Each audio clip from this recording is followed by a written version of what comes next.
Did we all hear that? That grand round of applause? But what if we had a different kind of applause just then, a more eerie one where everyone was clapping at the exact same time? The magic of it would kind of fade, right? And that's what makes a round of applause so beautiful. The fact that everyone is clapping differently, at different speeds, volumes, and at different frequencies. It's an art. The diversity of the claps is what makes one round of applause. This concept of diversity, creating one beautiful thing, is such a pillar in everything, especially in what I, as your speaker, Noemie Florant, will be speaking about today concerning AI and algorithmic bias. Unlike clapping, when we think of art, we think of painting, right? Speaking of painting, I go back to this memory I had 2 years ago where I was painting with my friends at a picnic. We chose the perfect day and the perfect time. There was 1 hour until the sun was about to set, and there was a beautiful pond right behind us. To take advantage of the sunlight, we decided to take our paintbrushes and our canvases and to begin painting. To be honest, some of us had quite a unique choice of what to paint. One of us painted a frog with a birthday hat on. Another one of us painted a self-portrait of them eating a banana. As for me, I took the different array of colors and I painted on my own canvas and allowed my creativity to flow onto my canvas. And my friends loved it. They thought it was great. I did too. And then I had this one urge to just dip my paintbrush in the color black, and I wrote the word milk. Why I wrote milk, I don't quite remember my thought process back then. But it still looked great because somehow the randomness and the diversity of all these elements made it vibrant. Just like a vibrant painting like mine, AI flourishes when it embraces diversity. You see, this diversity stems from the people who develop these AI algorithms. And that could be based on anything: race, gender, age, education, or even morals. But because of the current lack of these diverse perspectives amongst developers, systems have become biased. This is why I asked you to think of the little humans who hate broccoli and homework, but love getting into weird stuff that confuses anyone who is not around their age. We need the contributions of a young aspiring artist, the little Picassos and Van Goghs of the future, to paint AI's masterpiece with their diverse perspectives to create one that celebrates the similarity in all ways and pushes boundaries. Briefly, let's delve into that term that I incorporated into my introduction: algorithmic bias. It has many names, including the coded gaze coined by the activist Dr. Joy Bolamwini. But what it is a phenomenon that occurs when AI systems produce unfair and discriminatory practices.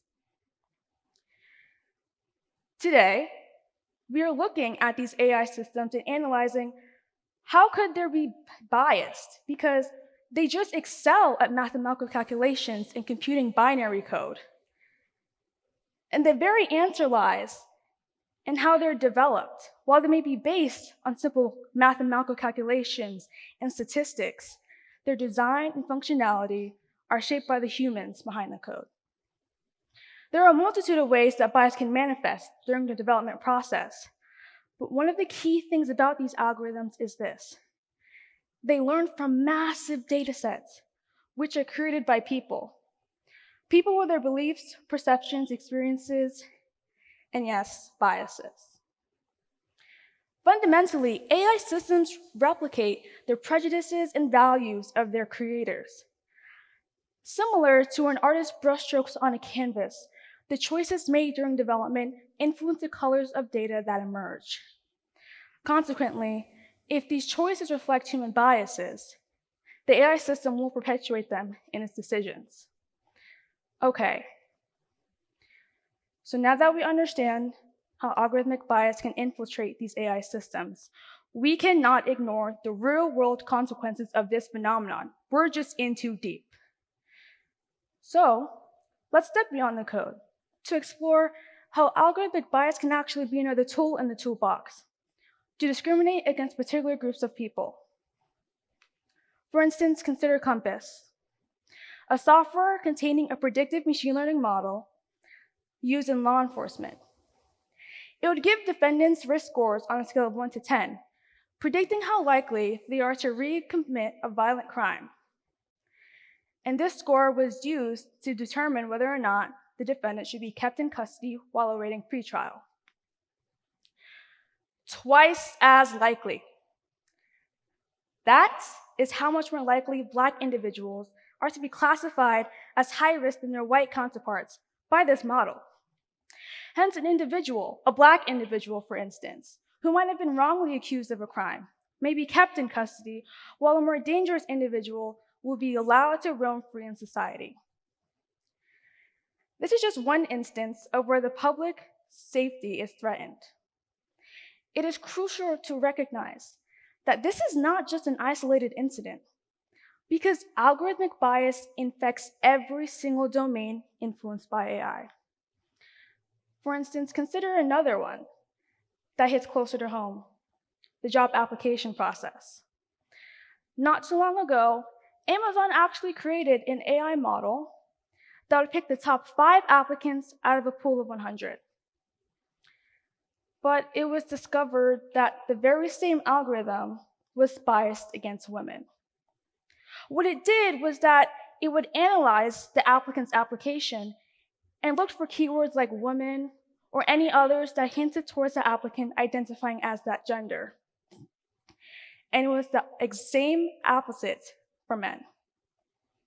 So now we are forced to consider this. If an AI powerhouse like Amazon is making mistakes like this one, imagine how it is for the smaller companies who don't possess the same depth of resources. How do we fix it? While the solution is far from simple, we do have a wide array of solutions available to us. Today, I highlight one that involves AI education for children. By introducing children to AI concepts, we encourage them to explore this fascinating field and enable them to bring unique insights, values, and experiences to the table. Consider the AI Education Project that provides K-12 students free AI education resources. And as initiatives like this one reach schools and communities worldwide, we realize that not only do they break down barriers, but they're also crucial for fostering diversity within the field of AI. While computer science was my passion for most of my life, I actually had a period of time where I was quite interested in investing. I mainly enjoyed it because of the math and the analysis of financial data. While it was quite 4 years ago, I don't remember every single thing, like how to use the equity to debt ratio to analyze a company. But what I do remember is the wizard theory. It was where regular people thought investing was so complex. There was this box around investing, and it was magic. And the only people who could access it were the wizards or the traders. And I would question, why do I remember this? And why do I keep talking about it? And I realized it's because it's the exact same phenomenon happening within AI. In fact, the box is even bigger. There are only AI experts who have access to the black box and have this magic to even access it in the first place. The main reason is because we believe that computers are so intelligent. They're cutting-edge technology, including AI. I mean, intelligence is in the name, right? They can't make that many mistakes, but they can. It has been a recurring problem of not having much diversity within the AI experts.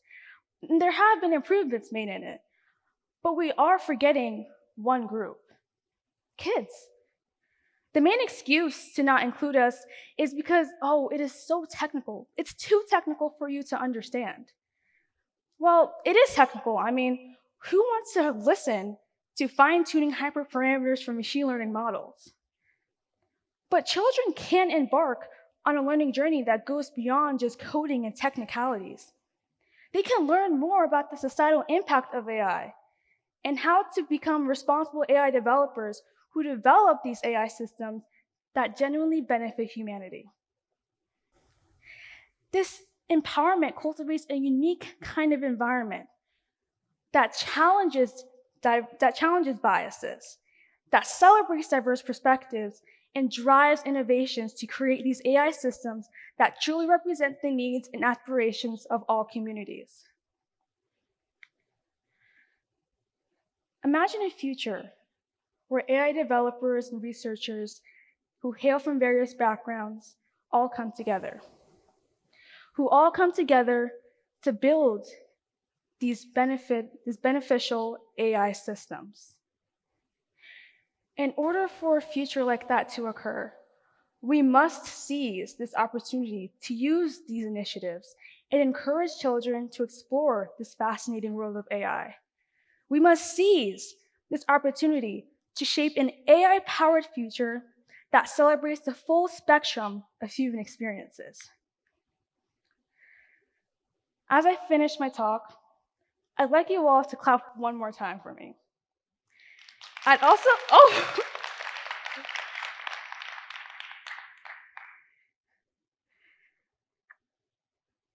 as you clap once more once I finish my talk,